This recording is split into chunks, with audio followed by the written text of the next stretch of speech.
Shekhleton and try and dig a bit deeper into what it is about Shekhleton the man and what it is about Shekhleton that intrigues us so much. And look at the comparison between Scott, Amundsen, Shekhleton. They're held up as the big three of Antarctic exploration.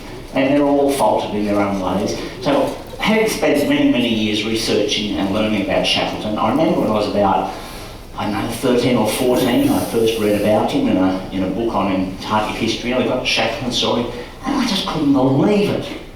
The stories that went on, I just couldn't believe it, so I became really interested. But the more I've dug and the more I've tried to understand Shekhleton, the more I understand what a faulted person he was. He had some great aspects, but he had some really big faulted aspects. But my theory is these faults that make him even more heroic. To go from heroic to uber-heroic is not such a jump, but to go from faulted to heroic is an enormous step. And so I'll take you through some of these. So to start with a quote.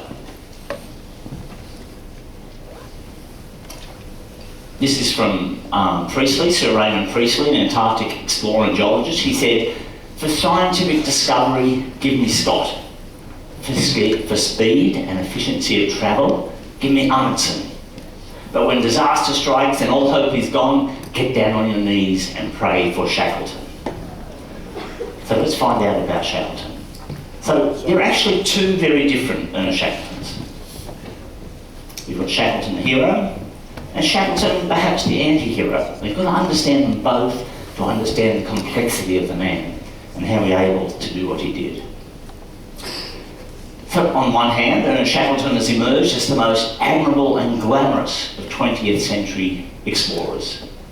On the other hand, Shekhleton was a deluded fortune hunter and nobody's idea of a leadership model. These are two quotes I've dug up from different opinions on Shekhleton.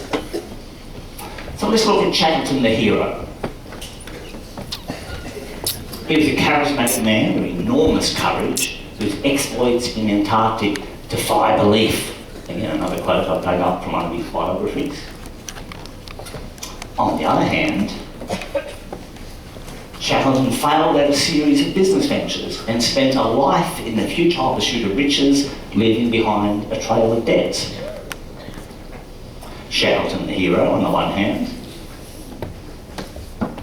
Another quote of him, "Shekhleton's gift for leadership in crisis was based on the conviction that quite ordinary individuals were capable of heroic feats if the circumstances required." But on the other hand, Shekhleton, the non-hero, the married Antarctic explorer, was involved with the American-born actress Rosalind Chetwynd, also known as Rosalind Lynn. Between 1910 and 1922, he lived in her Mayfair London home much of the time, while his wife had 3 children. Down in Antarctica, he had a very famous toast, "To wives and sweethearts, may they never meet."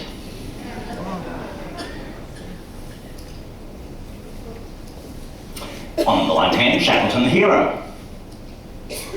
He never asked his men to do anything he would not do himself. He inspired his men to believe they would survive. On the other hand, his very, very famous advertisement you'll see repeated that read, "Men wanted the hazardous journey, low wages, bitter cold, long hours of complete darkness, safe return doubtful, honour and recognition in event of success. Contact Ernest Shekhleton, 4 Burlington Street." Yet no one's ever found the original copy of that advertisement. In fact, a $100 reward was put out through the Antarctic Circle for anyone who could hunt down the archives. It's never been claimed. So a bit of the part of Shekhleton creating the mythology of the man himself. Unlikely to have ever existed. On the one hand, Shekhleton the hero. He defined Napoleon's definition of a leader being a dealer in hope. When all else seemed hopeless, he was able to inspire his men with hope. On the other hand, Shekhleton's complex life has involved in some very dubious business deals, being declared bankrupt in 1910 with debts of nearly £85,000. And his brother, Frank, interested in Frank and Ernest, and his second in command was Frank Wild, and Frank Wild had a brother, Ernest Wild, so clearly there's a Frank and Ernest pattern happening there in Victorian England. His brother Frank was involved in a lot of criminal dodgy doings. He was put up on fraud trials, and Ernest Shackleton had to keep bailing him out and hiding the fact that his brother was involved in these things. He was even, had to be supported by Ernest, he was accused of having stolen the Irish crown jewels. Now the Irish crown jewels are not as gorgeous and beautiful as the English crown jewels, but they were still quite an heirloom, and they all went missing, and Frank is the man believed to have stolen them. So again, he had to cover over that. Back on the other hand, Shekhleton, the hero. He famously brought all his men back safe and alive. And we'll go into more detail of that in a moment, explaining what happened there. And yet, there's another side of that story that's rarely told. He also had an expedition on the far side of Antarctica, resupplying for him, and 3 members of that party died, though that's almost never held up. And I'll give you some more story about the Ross Sea Party in a minute. Shekhleton, the hero. He's the subject of many management books and heroic books. I've been talking to some people. One guy I was talking to the other day is reading Leading at the Edge. And somebody who's enjoying that Shekhleton as a management book, Shackleton's Way. On the other hand, his own book, South, and some people may have read South, Shackleton's account, he didn't actually write it himself. It was written by a journalist at the time, New Zealand-born journalist Edward Saunders wrote it for him. So a lot of complexities of this man. So the challenge I'm going to give you today as we talk about Shekhleton is to consider if knowing the complexities of his life change your opinion in any way, or like me, actually enhance it, knowing he's a faulted hero. Okay, so Shekhleton went to Antarctica 4 times. The Discovery Expedition in 1901, the Nimrod Expedition in 1907, the Endurance Expedition, from which he's most well known, 1914, and the Quest Expedition in 1921. So not commonly known, he went 4 times. The first voyage he went with Scott. I talked about a little bit this yesterday. In 1901, he served as the 3rd officer on Scott's Discovery Expedition, really forcing his way onto the ship, smart talking his way onto the ship because of his charismatic nature, and he became friendly with the Enterprise's principal sponsor. So a very ambitious young man. Scott selected him for the Pole Party, partly due to his physical strength and great enthusiasm.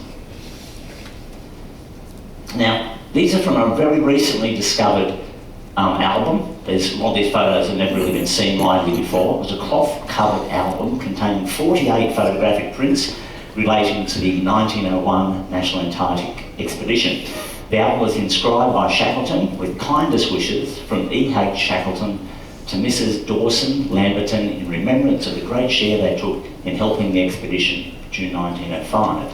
And a lot of these prints only were found in this album.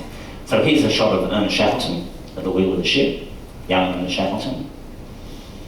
They took dogs, as you can see here, and you can read the handwriting inscribed on some of those, describing what was seen.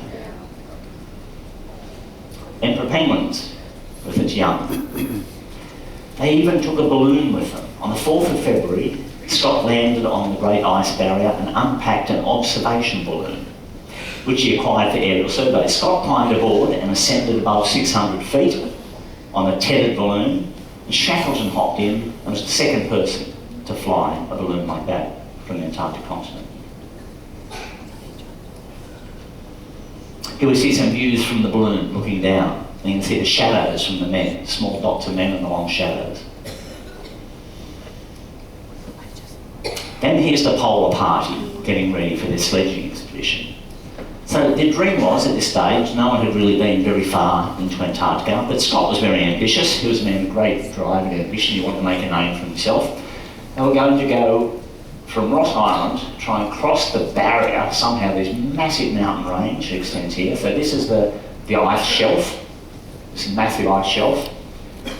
Up the mountains, got a plateau, and the plateau's 2,000 or so feet high, very, very high. So you've got 3 stages. 1 stage across the ice barrier. 2nd stage, you've got to make your way up this huge mountain range, up the glacier. 3rd stage, cross the plateau and hope to reach the pole. That was their ambition. They never really lived up to that ambition. But they were the first people you could try it. Their ambition far outweighed their capacity. On the journey, Scott and Shekhleton really rubbed against each other. Not literally like to keep warm, but their personalities. On the return journey, Shekhleton collapsed and had to be carried on the sled. May have had scurvy. Scott, in resentment, sent him home on the next ship, and that became a lifelong animosity between the two men. They were always trying to outdo each other, and so Scott was driven to get to the pole to beat Shekhleton's distance, always trying to beat Shekhleton, and Shekhleton always trying to beat Scott. So the Nimrod expedition, Shekhleton went back and said he's going to organise his own expedition and try and get to the pole himself. 1907, there's the ship, the Nimrod.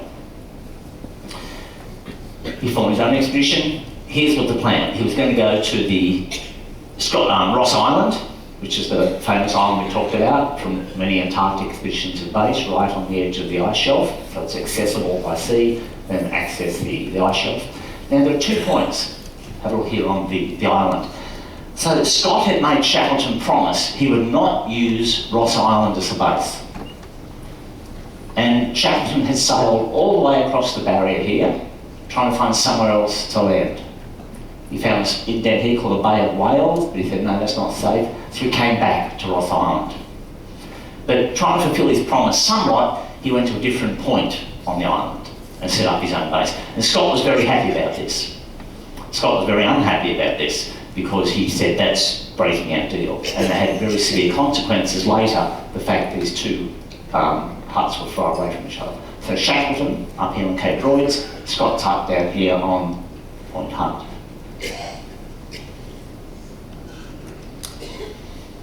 So here's a shot of the ship, pulled up against the Nimrod, pulled up against the ice. You can see how high the ice sits above the ship, having unloaded all the stores. They took ponies. Shekhleton developed an idea that Siberian ponies might be really good for towing their supplies. Those of us who are thinking, think very hard and think, hang on, let me think, what do ponies eat? Yeah, what do dogs eat? Meat. Which is their most in Antarctica, meat or grass? Meat, birds, seals, so on, but grass, no. They also tried some very sophisticated scientific experiments.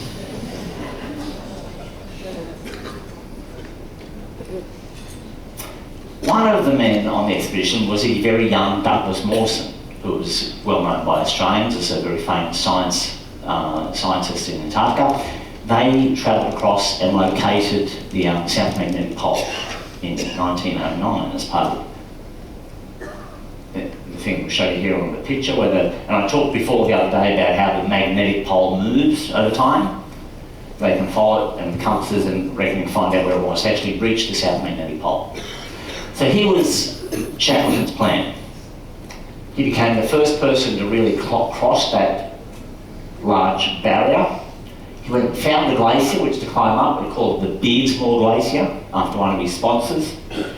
And then he started crossing, heading towards the pole, and he got within 97 miles of the pole. And they realised they had not enough food to go on. And at that stage, they were on very, very short rations. So he could have pressed on, reached the pole, be the first person to reach there, but would probably not have made it back alive. So he had to make a really hard management decision.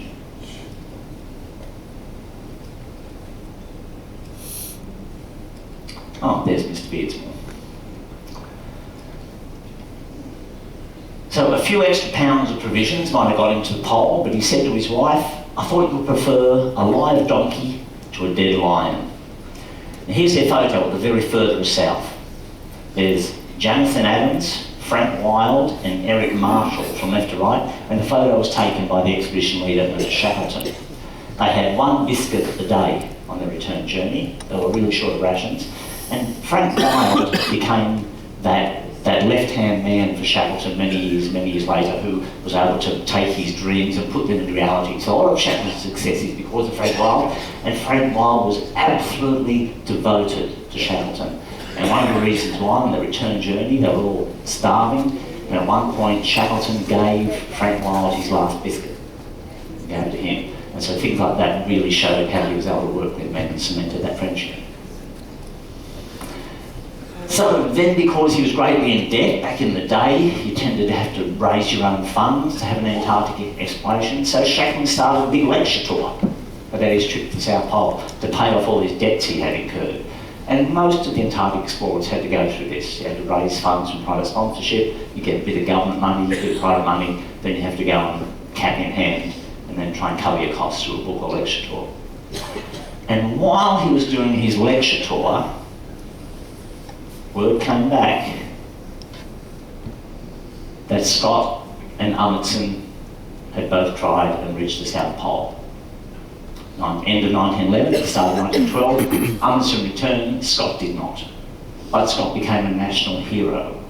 And complex stories behind that. Why is a failure hero? At the time the British Empire was starting to decay.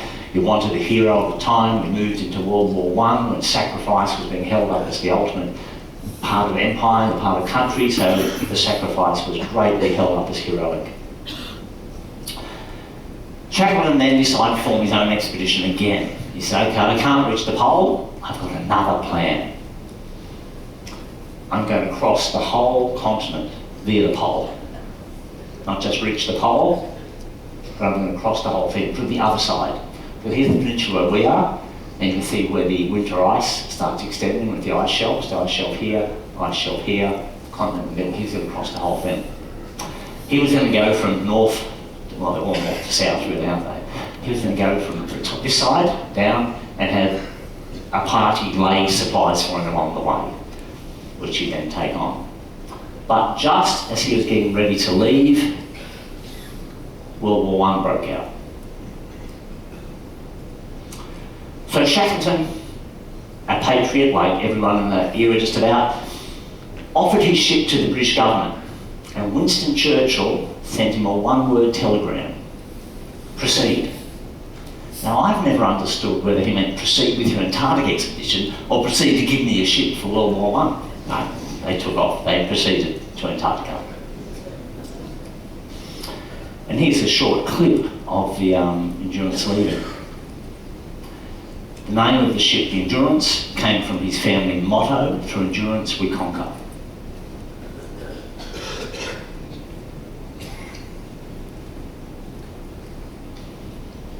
Sitting out under steam. Now, in 1914, the ship arrived at the whaling settlement on South Georgia Island, the last southern port of call before the Antarctic Circle. And local seamen whalers said, don't go south, it's a really bad year for ice. It's so much ice, don't do it. But Shekhleton had a little choice. They were committed to this, they had to go ahead. Maybe we'd get lucky, maybe the wind would break it up. And we're very fortunate they had a cinematographer on board. So we have lots of footage from the Endurance expedition. And you can see they're sitting out the front trying to make their way through the pack ice, using the front of a ship to push apart the ice.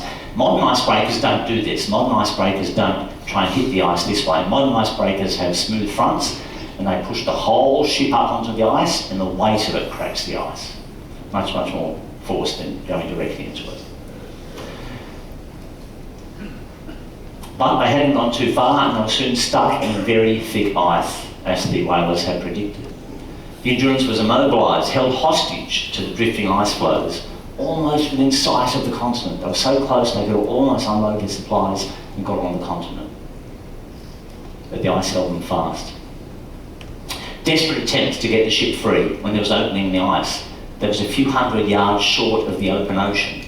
They sawed the ice with giant saws. They hacked that with axes. They tried to free the ship, but to no avail. The season turned on them and the ice set in.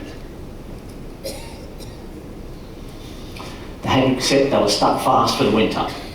That's okay. Shekhleton's one of his famous mottos was, when things don't work out, you fasten your belt another notch and reset your compass. He said, we'll survive the winter and we'll do it next year when we hit the floor, we'll head ashore. Shekhleton realised his men would have to wait out the coming winter in the cramped quarters until summer thaw. So the dogs were moved off the ship in a specially built dog loos. Shekhleton had decided after all that ponies weren't as good as he thought, and he was using huskies. And they took the dogs off the ship. He said, there's little dog loos they built for them all. So the dogs were taken off the ship, huge big dogs. Make more room. And we're fortunate, some of the photos from the Endurance are absolutely spectacular. There was a young Australian man on board called Frank Hurley, and Frank Hurley was an experimental photographer, and he took some stunning photographs, and there's a long story about how they were saved and brought back for us. But shots like this famous one of the Endurance in the snow or night time, he experimented with lighting, experimented with many things. Many ships of the Endurance, you can see just how large the ice pack around it was. Fortunately, like most ships of the era, they were built so when the ice pushed in, they would tend to pop up rather than be crushed, to a point. They laid out these long ropes between these cans of snow, so if they had to go out at night, they could find their way back if a blizzard came up. And you still find these on stations today. You go to an Antarctic station, you'll often find these ropes between huts and between things. So if you are between one, a blizzard comes up, you've got a line to bring yourself along. They had football matches out on the ice, trying to keep the men busy. Through routines, order and interaction, Shekhleton managed the collective fear that threatened to take hold when the trip wasn't going as planned. He knew that in this environment, without traditional benchmarks and supports, his greatest enemies were anxiety and disengagement, as well as slow-burning pessimism. So he worked very hard to keep the men active, entertained and with routines. He feared the potential effects of idleness, ennui and dissonance among his men, more than he feared the ice and the cold. In the privacy of his own diary, he wrote, "I pray God I can manage to get the whole party back to civilization." Again, Shekhleton, having learnt from young Shekhleton, very audacious and bold, now he's been very, very caring for his men, very, very cautious. So he set them many tasks. He required that each man have duties every day, swab the decks, scientists collected specimens from the ice, others were assigned to hunt seals and penguins when fresh meat started to run low as protection against scurvy. The long dark nights of Antarctic winter had to be endured by all the men, waiting patiently for spring. Here we see some shots of the men in their quarters. Of course, very cramped quarters. Borrowed comrade who was needed, Frank Hurley, photographer, playing chess. Very important to keep morale up, keep tensions low.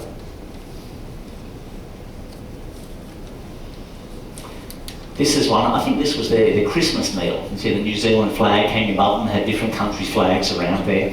This man here, the steward, Percy Blackburn, was actually a stowaway. He hopped on the ship in Buenos Aires, I think it was, and when Shekhleton found him, he ripped pieces off him, gave him a bollocking like you wouldn't believe. But then he became a very devoted member of the crew. Days became weeks, and weeks became months, and still the ice held the ship. By June 1915, the thick of winter in the southern hemisphere, the ship's timbers started creaking and groaning under the pressure of the ice. By October, water started leaking into the Endurance. The ice had built up so high on either side, they were trying to dig it away, it built up, it was starting to push the ship. Very famous daytime shot of the Endurance, compare it with a nighttime shot taken by Frank Hurley. He used flash pots all over the ship to illuminate at once and take that shot. An experimental photographer, as I said. So Frank Hurley is a very interesting guy. He was described as profane, strapping and mechanically gifted. He was the official cameraman and photographer. He was bombastic, vain, arrogant, high-handed, not easy to get on with, but eminently capable at almost everything he did.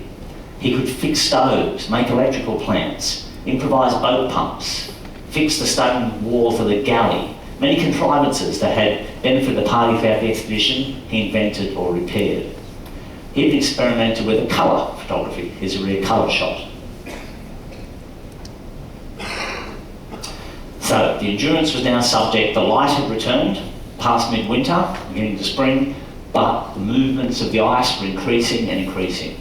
The Endurance was subjected to huge pressure from the ice, and there were moments when she listed to the side, but then righted herself. But by the end of October 1915, with water leaking in, the crew took the decision to decamp out onto the ice, just to be safe. And Shekhleton wrote, "The sound of the ship's suffering was like the crying of a wounded animal." And then ultimately, the pressure of the ice proved too much.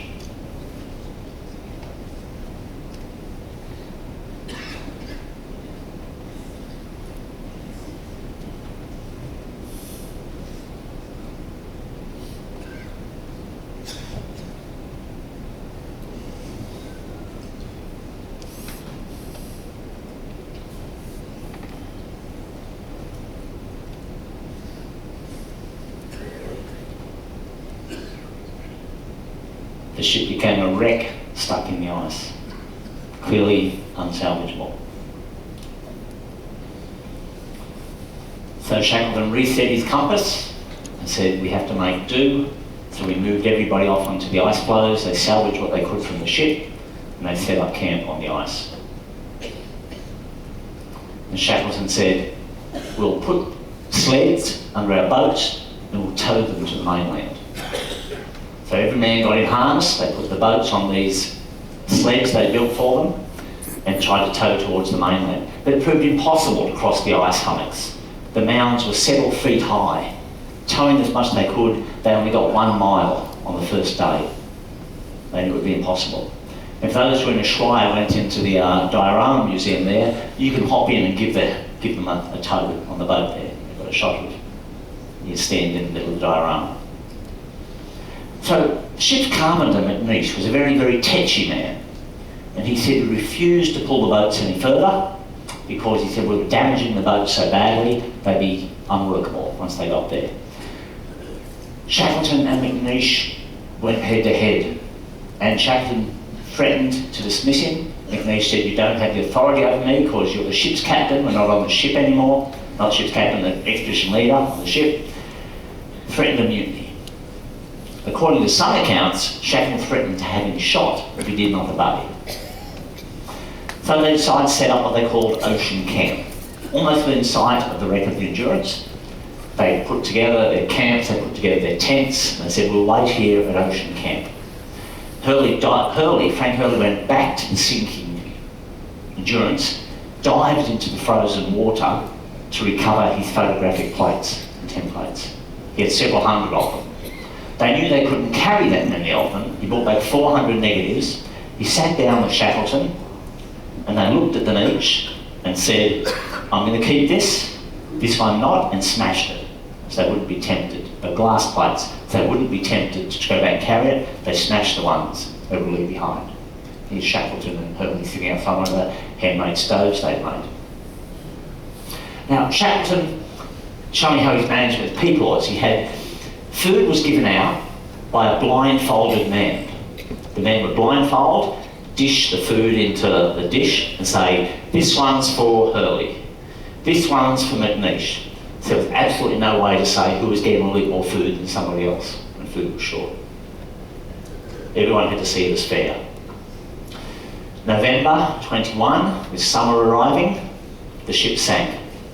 Shekhleton woke up that day, looked up and he shouted out, she's going, boys! And the Endurance sank beneath the ice.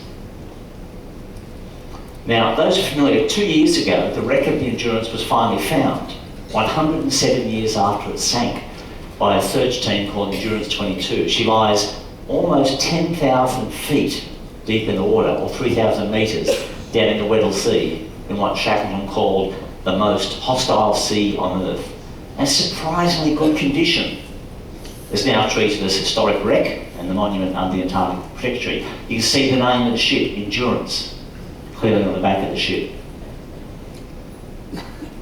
And the marine life down there.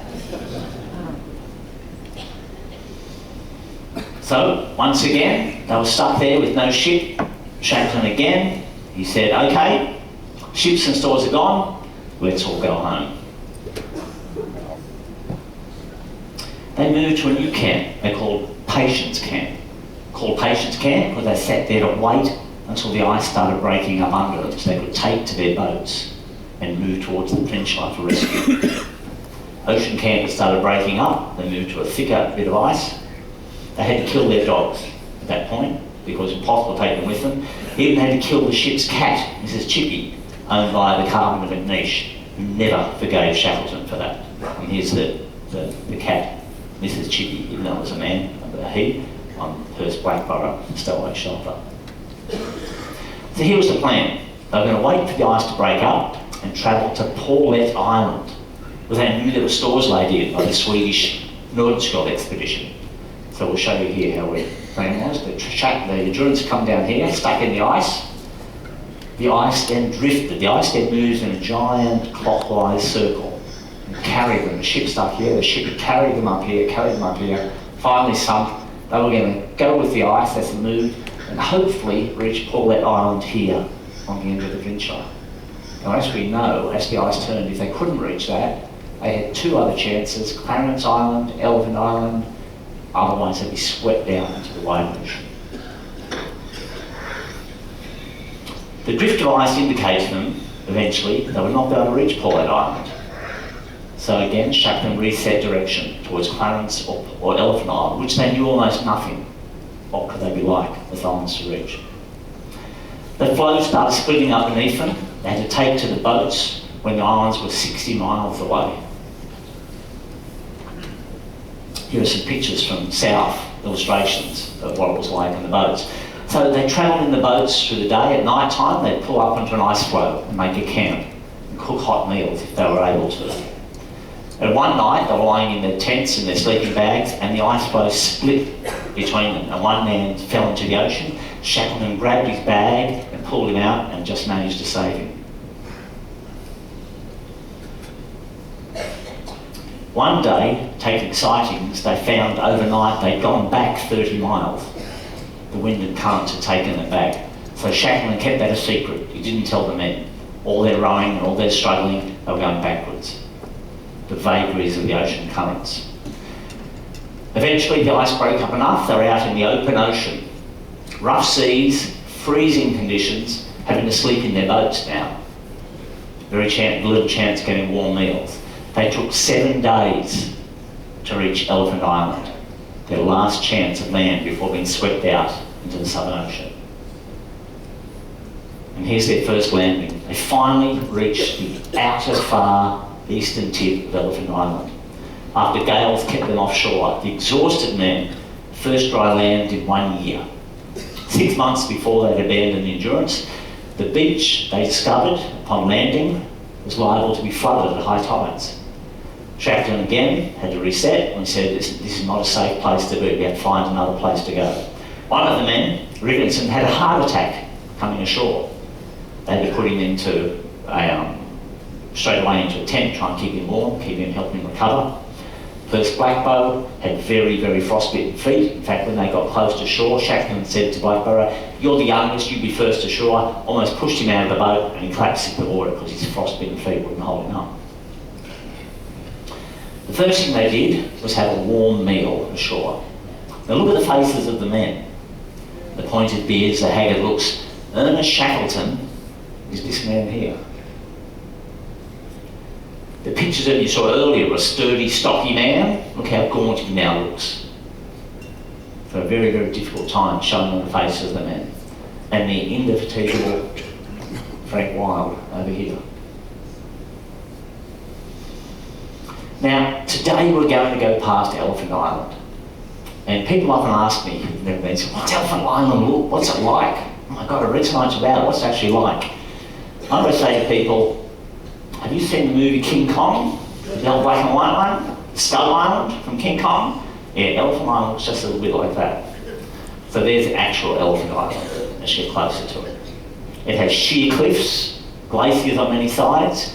You can sail right around it and say, where the hell could you possibly land on this island? Where is it possible to find a safe landing? This is the shape of Elephant Island.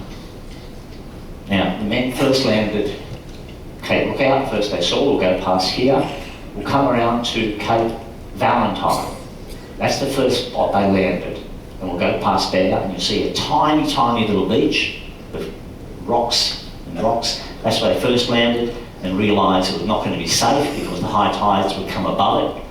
So they sent Frank Wild off to find a new beach and they found one here they call Point Wild.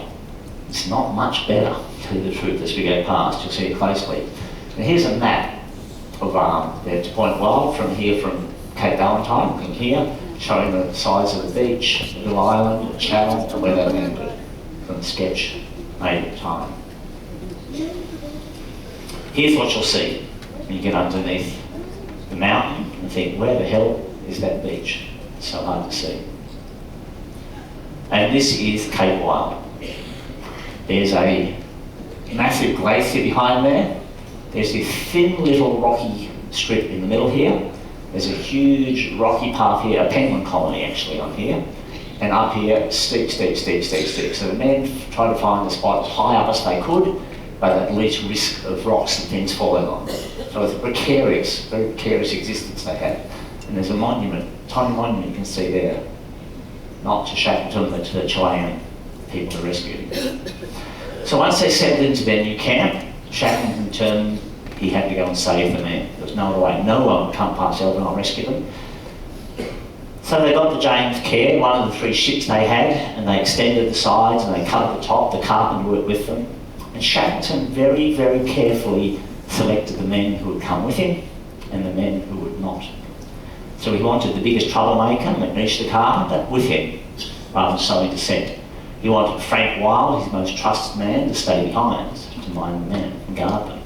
He wanted Tom Crean, a huge Irishman of great strength. He wanted him to come with him. So here's a shot of them getting ready to go. Shekhleton, Worsley, the captain of the ship they need to navigate, Crean, McCarthy, McNish and Vincent attempted what seems the impossible. To heighten that boat, to get both sides high and canvas cover built on it and try and reach South Georgia Island. And in Punta Arenas, if anyone gets a chance, you can stop there one day, they have a replica of the James Caird there. You can look in and think, oh my God, 6 people sleeping in there. Underneath they loaded up with rocks for ballast and had to sleep on the rocks and try and cook food on the rocks for the whole trip. Very, very difficult trip. Here was the plan. One of the most improbable voyages in maritime history. 800 miles across the Southern Ocean in hurricane-force winds in a 22-foot boat rigged as a stunted ketch. Horrific seas and ice threatening to sink the boat over and over and over and trying to find a tiny, tiny island in the middle of a storm-tossed ocean. So if you've read Shekhleton's book South, you know there's one account he has, they're all exhausted, they haven't slept for several days, and Shekhleton's sitting at the till one day, and he looks up and he sees a white line across the horizon. He thinks dawn's coming. Then he thinks, no, it's impossible, it can't be dawn yet. And he realises it's a giant wave coming towards them.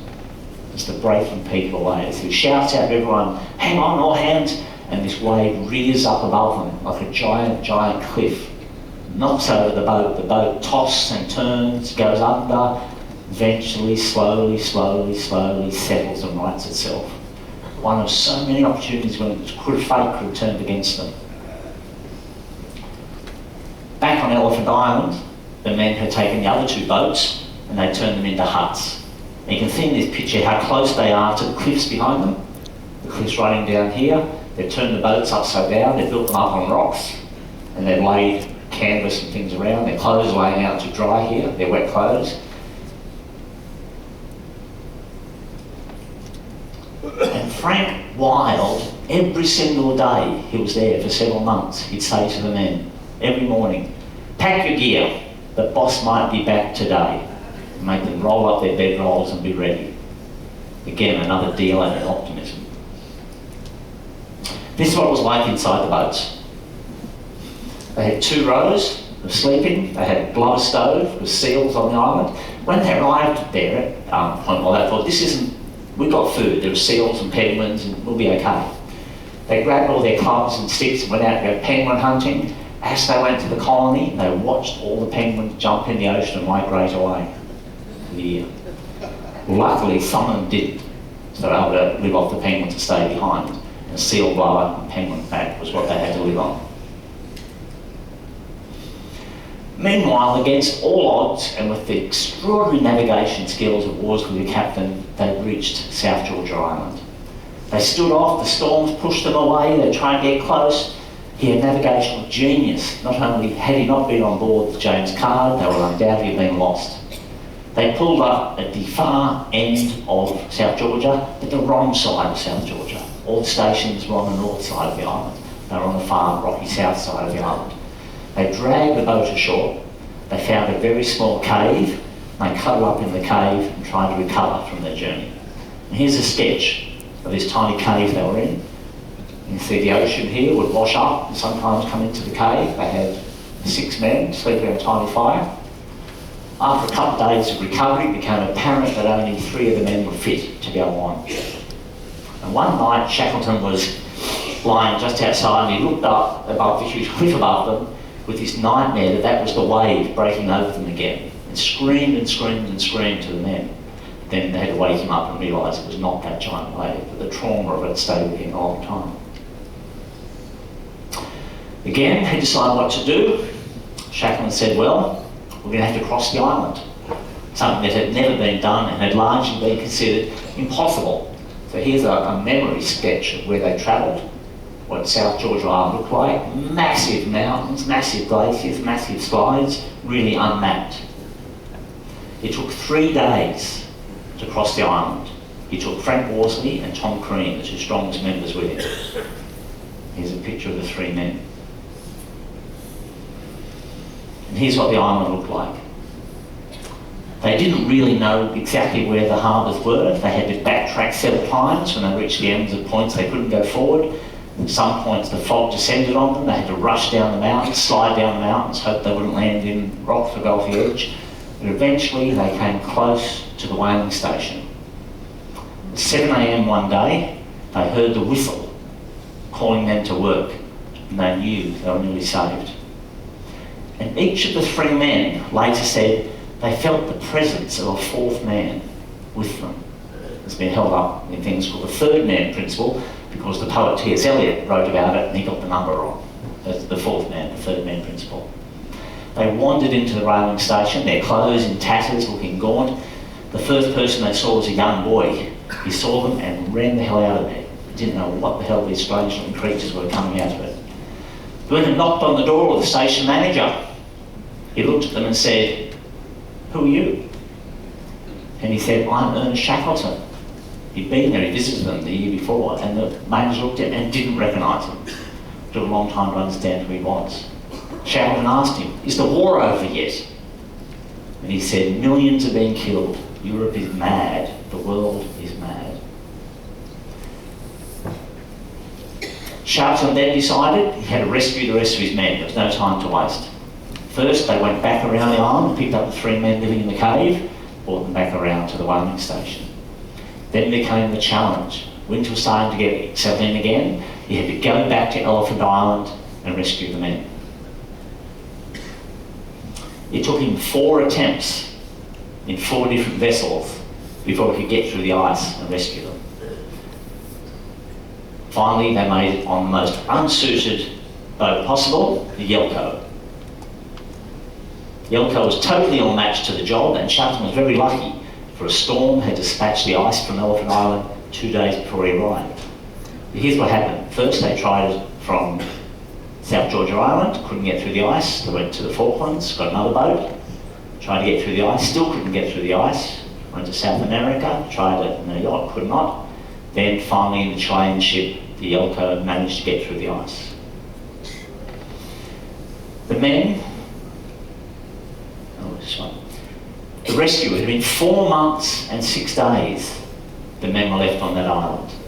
And after that long they thought, he's not coming back, we've lost him, we're stuck here, we'll die here or a miracle will happen. And then one day 2 men were out, Frank Hearn and other men were out collecting limpets. They looked up and they couldn't believe their eyes. There was a small boat coming towards them on the horizon. Now, these famous photos Frank Hurley took with his little pocket camera. Frank Hurley was an early advocate of Photoshop, before Photoshop existed. Now, a lot of people used to bucket him for this, so you were enhancing your photograph. So here's the original photograph, and here's his enhanced photograph. So he's moved the boat closer, he's put these huge dramatic clouds in. He'd take different photographs and mix them together to give the emotion, to give the effect. And here's the one he enhanced of the ship arriving, the men getting ready. So that's the actual photograph. That's his enhanced photograph. The ship's further away, they've got smoke signal over here.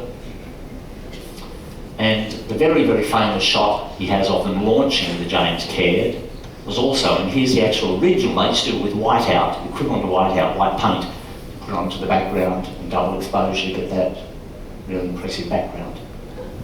Anyway, Hurley and other men were out shelling shellfish because they'd really run out of food by this stage. They were existing on cockles and shellfish they could find. They looked up and saw that ship. Hurley ran and said, wake up, ship. And the men didn't understand what he was shouting about. And as soon as they understood the word ship, they broke down the walls of their little cabins to get out. Shekhleton came in close in the ship and he shouted out, are all well? Frank Wild shouted back, all well, boss. Shekhleton didn't even hop out of the boat. They had no time to waste. If the ice returned, they'd be stuck again, and the Yelko, a metal ship, would be squashed very easily. They jumped aboard and ferried them out to the boat, left most of the stuff behind, took the photographic plates, things of value, climbed aboard and escaped. In South America, they were greeted as heroes. Interestingly, they received a righteous welcome with the town's various nationalities in Punta Arenas, including the Germans with whom the British was at war. They poured out, bands played, flags came to greet them. But Shekhleton actually stopped off 6 miles earlier and rang up the authorities in Punta Arenas saying, well, come in, get the band out, get everybody out. Another part of his mythology. Now, I promised to tell you about the Ross Sea Party, the tragic story of the other lot. So Shekhleton and his men saved, absolutely heroic. On the other side of the continent, these were the men selected for the Ross Sea Party. The leader was completely inappropriately chosen. The men were a real mixed bag. They weren't the A-team at all. Their task was to deposit supplies at 5 depot camps along the planned route. Here's a photo of them, helping drag with dogs their sleds to lay out. Now, they came on a ship called the Aurora, which was also used by Douglas Mawson. After they'd landed, a massive storm blew the ship out to sea, and they were stuck there without all their supplies. They had supplies that were left behind by Shekhleton and Scott, so they said, let's use these, let's use what we have, we'll make sleds, we'll make harnesses, and we'll lay these depots as best we can. 10 men were marooned ashore with pitifully inadequate provisions. They'll be set by squalls, supply shortages, bad planning, and ultimately death. Angus McIntosh, the leader, turned out to be faithfully hot-headed. The Reverend Arnold Spencer Smith, the team's padre, contracted scurvy and froze to death. And McIntosh seated in the middle, and Reverend Smith seated centre back, and Victor Hayward second from the left. They were the 3 men who died. So the men were moving between these 2 camps, Scott's hut and Shekhleton's hut.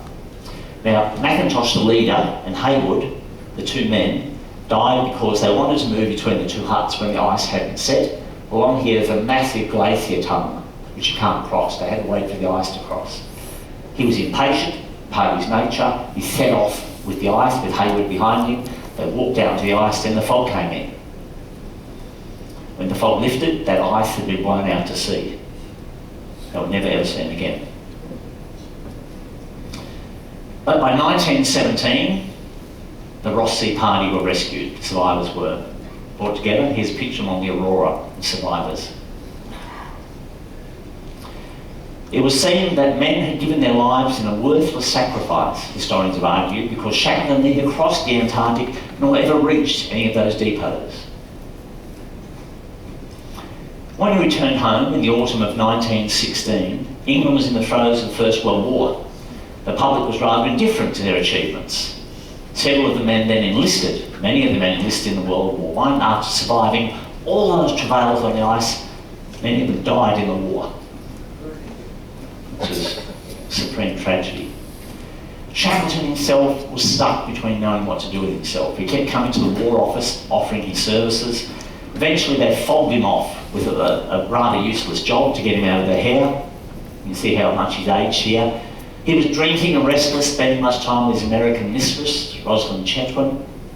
Eventually the War Office gave him a job. They said you'd be in charge of Arctic travel, transportation and stores for up to Murmansk, where they were supplying the Russians. His title was Staff Officer in charge of Arctic transport. There wasn't much Arctic happening in World War I. He then dictated most of his book to Ian Saunders, the journalist, that collaborated on his first book. In 1919, after the war had ended, it was at last published. It sold very well, but all the royalties went towards paying off his debts.